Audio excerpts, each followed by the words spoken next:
Primarily, I'm a fisherman, fly fisherman.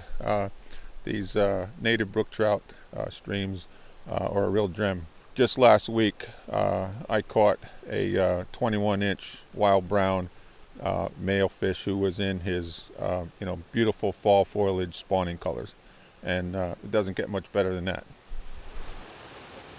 There is the possibility of well pads in the headwaters, which is a big wetland, and if an accident would happen, as has happened in other places, we could have serious damage to this stream. We're not against the gas drilling.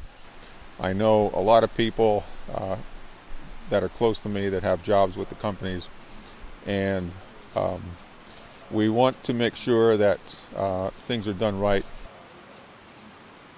We don't need to fragment the best quality forests that we have in Pennsylvania in order to heat our homes. There are other decisions that we can make. We do not need to destroy the best of the best places that we have in the Commonwealth to meet this need.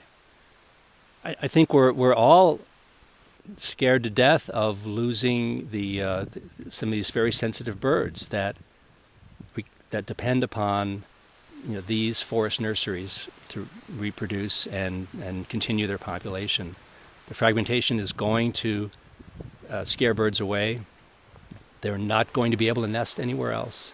Birds are an indicator of the health of our environment for people. And when we start to lose the birds, when they're affected by air, by noise, by water, by habitat loss, then the humans are affected.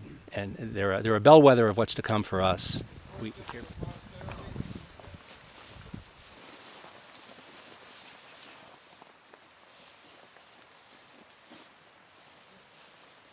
Here in Pennsylvania, we're very much concerned about the Marcellus Shale and the development. These drill pads can locate within 150 feet of a hiking path. 150 feet is really nothing.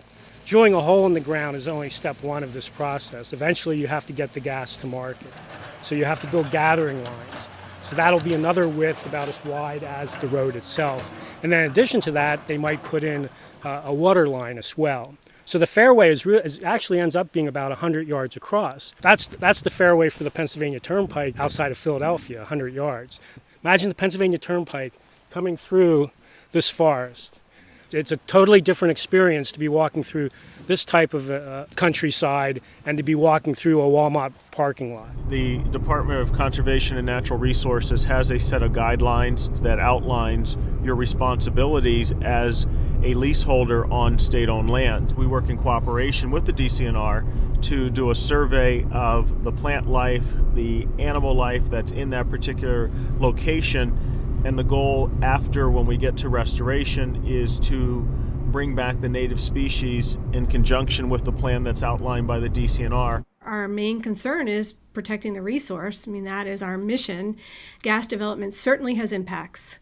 What we want to do is avoid those impacts if we can on our most sensitive areas, mitigate for them around our planning for gas development, remedy them if they do occur, and then do a really good job monitoring so that we can learn from the activity that is already occurring and do it even better the next well pad that's drilled the next time.